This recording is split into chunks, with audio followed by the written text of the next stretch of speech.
20 ساله آموزش و رشد فن‌های طبیعت شناسی دقیق و ریاضی امکانیت فراهم آورد که در تلویزیون بهارستان برنامه اینتلکت سازمان داده شود. سلام عرض می‌کنیم به یکایک شما بینندگان عزیز، ذکی و هوشمند تلویزیون بهارستان. این نوبت تصمیم گرفتیم که در برنامه اینتلکت با خوانندگان مؤسسه تحصیلات میانه عمومی رقم 18 ناحیه شهر نو سوال و جواب کنیم.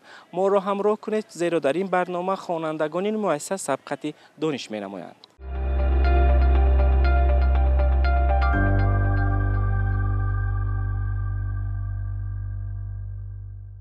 بینندگان عزیز، در تعلیمگاه رقم 18 ناحیه شهر نو ما سوال و جواب را در برنامه اینتلکت با صبرینه آغاز میکنیم. صبرینه، شما در صنف چندم میخونید؟ در صنف دهم تحصیل میکنم. کدام فن‌های تعلیمی را دوست می‌دارید؟ من بیشتر به فن‌های حقوق و تاریخ و بیولوژی بیشتر ذوق و شوق دارم. من عین زمان اشتراکچی آزمون جمهوریوی تاجیکان آینه تاریخ ملل میباشم.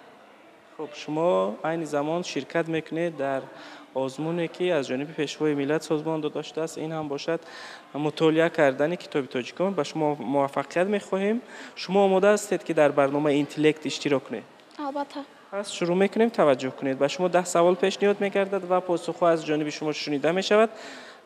مرحمت توجه کنید. سوال یکم: نقش اساسی رستنی‌ها در طبیعت از چی عبارت است؟ نقش اساسی رستنی‌ها برای حاصل کردن اساساً برای حاصل کردن گاز اکسیژن میباشد و تازه کردن گازهایی که چند غباری که در اطراف موجود است اساساً از تازه کردن همانها عبارت است. تشکر. شما باوری دارید که پاسخ درست گردانیده؟ البته. میگذاریم به سوال دوم: اسیمیلاسیا چیست؟ سوال رو تکرار میکنم. اسیمیلاسیا چیست؟ میدونید از کدام فن تعلیمی است؟ افسوس که به این سوال جواب دادن نمیتوانم. به این سوال شما جواب دادن نمیتوانید. سوال دیگر: غدود کلانترین کدام است؟ غدود کلانترین ارگانیسم این جگر به حساب میرود. سوال دیگر: محلول آبی امیاک چی نام دارد؟ سپیرت ناشتری. پاسخ شما؟ سپیرت ناشتری. سپیرت ناشتری ها؟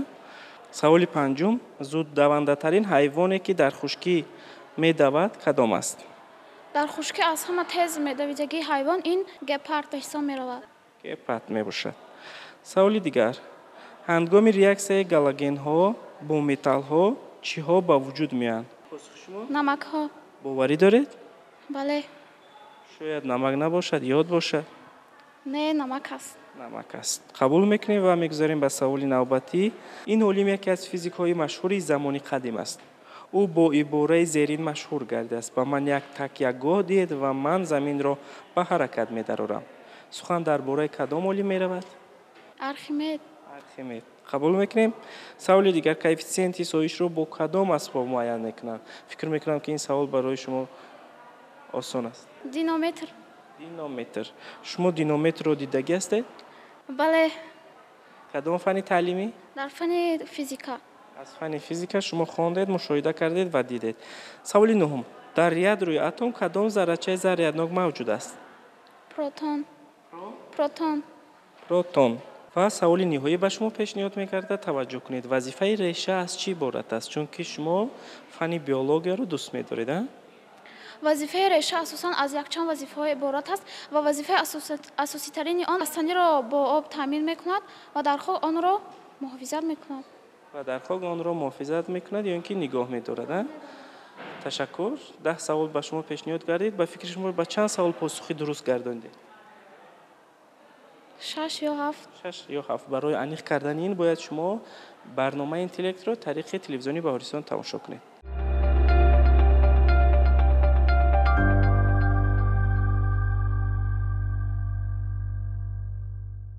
بینندگان عزیز، شما ادامه برنامه اینتلکت را تماشا کرده اید از تعلیمگاه رقم 18 ناحیه شهر نو. سلام علیکم. السلام علیکم. شما در صنف چندم میخونید؟ در صنف دهم. در صنف دهم میخونید. کدام فن‌های تعلیمی را دوست می‌دارید؟ انفرماتیکا، بیولوژی، فیزیکا، شیمیا. انفرماتیکا. تا جایی که ما اطلاع گرفتیم شما از فن انفرماتیکا اشتراکچی المپیاد فنی هستید. بله. در کدام دور؟ در ناحیوی و منطقوی. جای چندم گرفته در منطقه؟ جای افتخاری را. جای افتخاری گرفته. تشکر. شما آماده هستید که در برنامه اینتلکت اشتراک کنید؟ بله. رود و اگر به سوال‌ها پاسخ نگردانید؟ کوشش میکنم. پس توجه کنید. نقش اساسی رستنی ها در طبیعت از چی عبارت است؟ نقش رستنی ها در طبیعت خیلی بزرگ می باشد، یعنی که اونها کربن رو به خود میگیرند و اکسیژن رو برای نفس کشیدن آدمان خارج می نمایند. باوری دارید شما؟ بله. قبول میکنیم. اسیمیلاسیا چیست؟ سینتز ماده های ارگانیکی را با از خود کنی انرژی اسیمیلاسیا می نامند. باوری دارید شما؟ بله. میگذاریم به سوال سوم. غدود کلانترین کدام است در ارگانیسم انسان؟ غدود کلانتری در بدن انسان جگر می باشد. تشکر. محلول آبی امیاک چی نام دارد؟ محلول آبی امیاک را با نام دیگر نیز نام میبرند. چی است؟ سپیرت نوشاتری می نامند. آفرین. سوال دیگر. زودترین حیوانی که در خشکی میدود کدام است؟ از همه حیوانی تیزدو در همین طبیعت این گپارد می باشد. در یک ساعت چقدر مسافت را طی میکند؟ 110 کیلومتر را طی میکند. سوال دیگر. هنگام ریاکسیون گالاگین ها با متال ها چی ها به وجود میاد؟ چی ها با وجود میآید؟ فکر میکنید هنگام ریاکسیون گالاگین ها با متال ها چی ها به وجود میآید؟ کیسلات ها؟ چی؟ یودها، نمک ها، چی ها؟ یودها، نمک ها. کدامش؟ من به شما باز کمک کردم. و شما واریانت پیشنهاد شد داریم. نمیدانم. پاسخ شما. نمک ها. نمک ها. این عالم یکی از فیزیکای مشهور زمان قدیم است. او با عباره زیرین مشهور گردیده است. با من یک تکیهگاه دید و من زمین را به حرکت می‌درآورم. سخن درباره کدام عالم می‌رود؟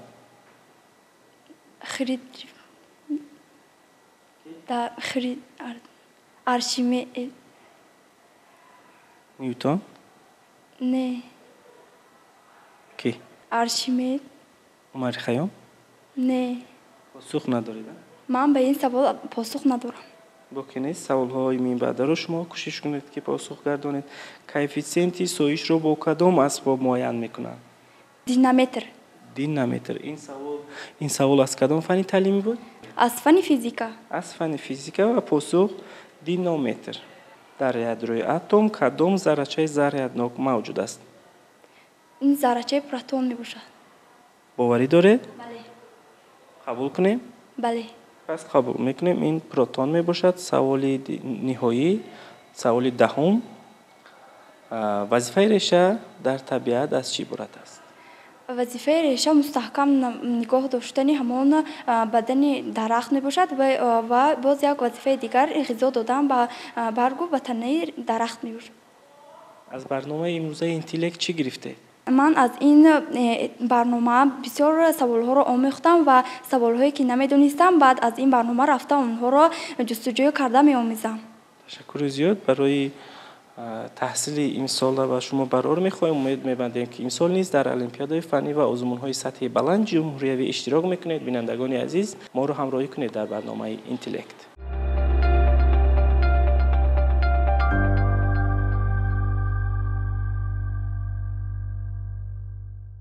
مرحمت خود را برای بیننده معرفی کنید. من خوجایف جعفر، خواننده صنف 11، تحصیل کننده مؤسسه رقم 18. جعفر شما امسال مؤسسه را ختم میکنید. بله. بعد از ختم مؤسسه نیت‌ها چی هستند؟ میخوام به دانشگاه ملی داخل شوم. خب در برنامه اینتلکت 10 سوال به شما پیشنهاد میگردد. سوال‌های ما نیز از دایره فن‌های دقیق هستند. توجه کنید شما. نقش اساسی رستنی‌ها در طبیعت از چی عبارت است؟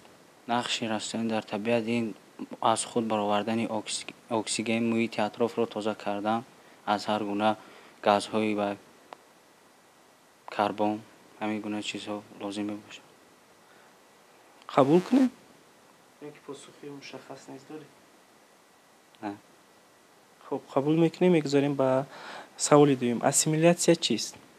از خرد مولکول‌ها ترکیب یافتن ماده‌های کلان مولکول‌ها ترکیب می‌یابند اسیمیلاسیا می‌نامند. خب سوال دیگر. غدود کلانترین در ارگانیسم انسان کدام است؟ جگر. چقدر است؟ جگر 450 چی؟ گرم. 450 گرم. سوال دیگر رو با شما پیشنهاد میکنیم. سوال چهارم. محلول آبی امیاک چی نام دارد؟ سپیرت نوشاتری. سپیرتی ناشتری. از کدام فن تعلیم بود این سوال؟ از خیمیا. از خیمیا. سوال دیگر. زودترین حیوانی که در خشکی می‌دود کدام است؟ گپارد. دیدگی است؟ بله. در کجا؟ در تلویزیون، در تلویزیون. در صورت ها. در فن زئولوژی این رو هم میخونیم دیدیم. دیدگی است، خواندگی است. سوال ششم. هنگام ریاکسیون گالاگین ها با متال ها چی ها به وجود می آید؟ جواب ندارم در این سوال. جواب ندارید. سوال دیگر باقی نیست. این علم یکی از فیزیکای مشهور زمان قدیم است. او با عباره زیرین مشهور است. با من یک تکیه گاه دید، من زمین را به حرکت می‌دارم. سخن درباره کدام علم می‌رود؟ آرخیمید. شاید نیوتن باشد. نه آرخیمید. قبول می‌کنیم و سوال دیگر. کوفیسینت سایش را با کدام اسباب معین می‌کنند؟ کوفیسینت سایش را با کدام اسباب معین می‌کنند؟ نمیدونم. نمیدونید؟ باید که شما رفته پاسخ را جستجو کنید بعد از برنامه. سوال دیگر. در یادروی اتم کدام ذره‌چه ذره‌ناک موجود است؟ مولکولا. مولکولا. نیوترون. کدامش؟ مولکولا، نیوترون با چی؟ پروتون. کدام از اینها؟ مولکولا گفتید شما، پروتون من گفتم، نیوترون شما گفتید و پاسخ شما. جوابی انیق ندارم. جوابی انیق ندارید. سوال نهایی. وظیفه اساسی ریشه از چی عبارت است؟ غذا دادن به همین پایه برگ، همون درخت و مستحکم داشتن همون نوده آن در جای معین. قبول کنید؟ بله. 10 سوال به انجام رسید. چی گرفتید از برنامه؟ خلاصه برآوردم که باز همین سوال هایی که شما دادید از نو تکرار کرده، باز خیلی سوال های زیاد رو از خود نمایید. تشکر. یعنی که باید که همه وقت شما دانش آموز باشید، ما دانش آموز باشیم و باید تکرار کنیم. تکرار مادری دانش است. خوش آمدید به برنامه اینتلکت. مرحمت به درس روید.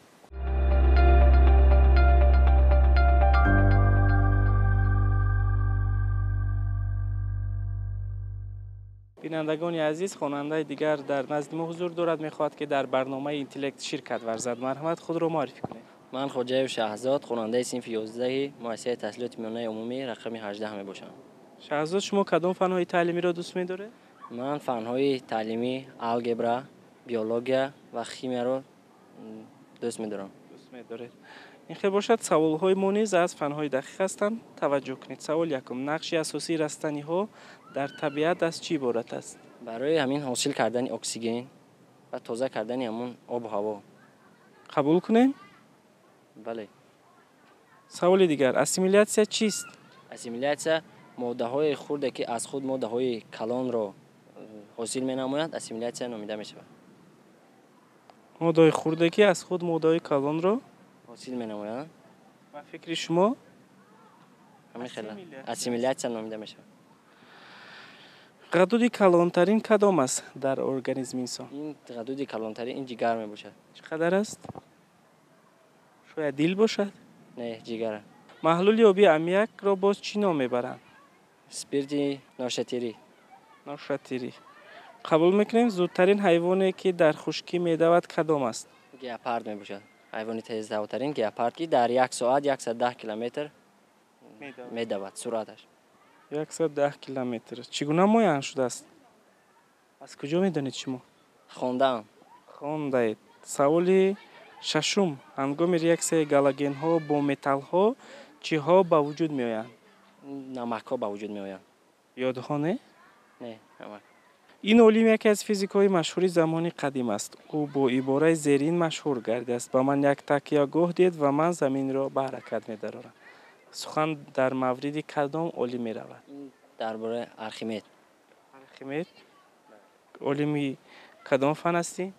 آرخیمید علم فیزیک میباشد. علم فیزیک میباشد. سوال دیگر. کوفیسینت سایش را با کدام اسباب معین می‌کنند؟ با دینامتر. در یاد اتم کدام ذره‌چه ذره‌ناک موجود است؟ پروتون. پروتون. وظیفه ریشه از چی عبارت است؟ وظیفه ریشه از همون رستنی را مستحکم کردن.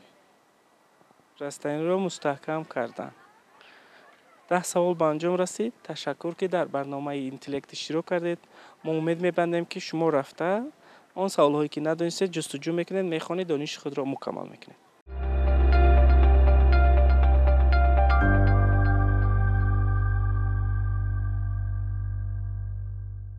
بینندگان عزیز، شما ادامه برنامه اینتلکت رو از تعلیمگاه رقمی 18 ناحیه شهر نو تماشا کرده استادید.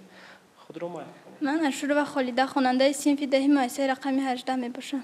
خالیده کدام فن‌های تعلیمی را دوست می‌دارید؟ بیشتر به فن جغرافیا شغل دارم. تو صنف دهم خواندید. در المپیاد اشتراک کرده؟ بله، در آزمون علم فروغ معرفت از فن جغرافیا اشتراک کردم. علم فروغ معرفت. جای چندم گرفتید؟ جای افتخاری. جای افتخاری گرفتید. مبارک باشد. و سوال‌های نیز از دایره فن‌های دقیق هستند. در برنامه اینتلکت توجه کنید. نقش اساسی رستنی‌ها در طبیعت از چی عبارت است؟ رستنی‌ها به محیط اطراف گاز اکسیژن را خارج می‌کنند و محیط اطراف را از گاز کربن تازه کرده زیبایی طبیعت را تامین می‌کنند. باوری دارید؟ بله. اسیمیلاسیون چیست؟ سینتز ماده‌های ارگانیکی که با حاصل کردن انرژی به وجود می‌آید اسیمیلاسیون نامیده می‌شود. سوال سوم. حدودی کلانترین کدام است؟ حدودی کلانترین جگر. جگر میباشد. محلول آبی امیاک را باز چی نام میبرند؟ اسپریت نوشتی. اسپریتی؟ نوشتی. چگونه اسپریت هستی؟ اسپریتی که انسان را به هوش میاره هنگامی که بیهوش میشه میتونه به هوش بیاره. پاسخ؟ اسپریت نوشتی. دونده ترین حیوانی که در خشکی میدود کدام است؟ گپارد. چقدر؟ کیلومتر ساعت چقدر؟ 110 کیلومتر ساعت. 110 کیلومتر در یک ساعت. هنگام ریاکسیون گالاگن ها با متال ها چی ها با وجود میاد؟ نمک ها. یاد نه؟ نه نمک ها. این علم یک از فیزیکای مشهور زمان قدیم است. او با عباره زیرین مشهور گرده است. با من یک تکیه گاه دید من زمین را به حرکت می درارم. سخن موردی کدام علم می رود؟ علم بزرگ فیزیک ارخمید. بله. قبول کنیم؟ بله. پس قبول میکنیم ما. کوفیسینت سویش رو با کدام اسباب معین میکنن؟ با اسباب سپیدومتر. باشه، قبول میکنیم. در یادروی اتم کدام ذره‌چه ذره‌ناک موجود است؟ پروتون. پروتون. پروتون. وظیفه اساسی ریشه از چی عبارت است؟ به رستنی غذا دادن و درخت را در زیر خاک مستحکم نگاه داشتن. خب 10 سوال به انجام رسید. تشکر که در برنامه اینتلکت اشتراک کردید. برای آگاهی پیدا کردن که به چند سوال پاسخ درست گردوندید شما باید برنامه اینتلکت را طریق تلویزیونی بهارستان تماشا کنید.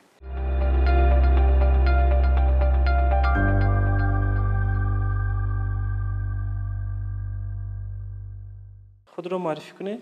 من غفور و برای خواننده صنف ده مؤسسه رقمی 18 ناحیه شهر نو هستم.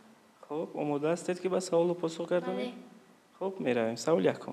نقش اساسی رستنی ها در طبیعت از چی عبارت است؟ نقش اساسی رسانی ها در طبیعت یعنی که تازه نگاه داشتن طبیعت و پهن نمودن گاز اکسیژن و اینجوری فرو بردن گاز کربن میباشد. سوال دوم. اسیمیلاسیون چیست؟ سینتز کردن ماده های ارگانیکی و حاصل کردن انرژی را اسیمیلاسیون مینامند. باوری دارید؟ بله. خب این خیلی باشد. میگذاریم به سوال دیگر. حدودی کلانترین کدام است؟ حدودی کلانترین بدن انسان این جگر است. جگر می باشد. محلول آبی امیاک چی نام دارد باز؟ اسپریت نوشیتیری. نوشیتیری. زودترین حیوانی که در خشکی میدود کدام است؟ گپارد میباشد که در یک ساعت 110 کیلومتر میدود. باوری دارید شما؟ بله. رود و خطا باشد؟ نه باوری دارم. باوری دارید. هنگام ریاکسیون گالاگن ها با متال ها چی ها به عمل میآیند؟ نمک ها یعنی که به عمل میآید. فرمولای نمک؟ فرمولای نمک؟ دارد نمک فرمولا؟ بله ناتری خلور. ناتری خلور. این علم یکی از فیزیکای مشهور زمان قدیم است. او با عباره زیرین مشهور گرده است. و من یک تکیه گاه دید و من زمین را به حرکت می درارم. سخن موردی کدام علم می رود؟ این علم بزرگ فیزیک ارخمید. نیوتن؟ نه ارخمید. خب سوال دیگر. کوفیسینت سویش رو با کدام اسباب معین میکنن؟ کوفیسینت سویش رو با اسباب دینامیتر یعنی و چین میکنن. در یادروی اتم کدام ذره‌چه ذره‌ناک موجود است؟ پروتون. پروتون. سوال دهم وظیفه اساسی ریشه از چی عبارت است؟ وظیفه اساسی ریشه مستحکم کردن خاک و اینچنین غذا گرفتن از ماده‌های مینرالی. اصلا با چند سوال پاسخ گردانیده؟ من فکر میکنم که به همه سوال‌ها پاسخی درست گرداندم. خب باشد، تشکر که در برنامه اینتلکت اشتراک کردید. برای دانش آموزی این بعدتون ما به شما قرار می‌خوایم. رحمت.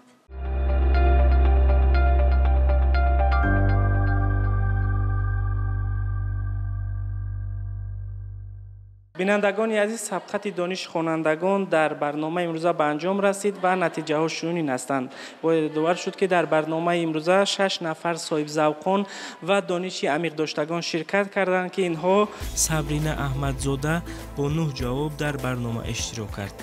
آمینه بردی و توانست که از 10 سوال پیشنهاد گردیده به 9 تای آن جواب مشخص گرداند. جعفر خوجایف توانست که با 6 جواب در برنامه اشتراک کند. شهزاد خوجایف 9 جواب را به خود اختصاص داد. خالیده اشور و از میان 10 سوال به 9 سوال پاسخ گردانید و سرورای غفور و توانست که از 10 سوال پیشنهاد گردیده به همه آنها جواب مشخص گرداند و غالب برنامه نوبتی در تعلیمگاه رقم 18 ناحیه شهر نو گردد. ما غالب را مبارک باد میگوییم. باید یادآور شد که این برنامه در دایره 20 ساله آموزش و رشد فن‌های طبیعت شناسی دقیق و ریاضی سازمان داده شده است و در این برنامه خوانندگانی که دانش عمیق دارند سبقت دانش میکنند. خیر، رسیدیم به انجام برنامه اینتلکت. سلامت باشید.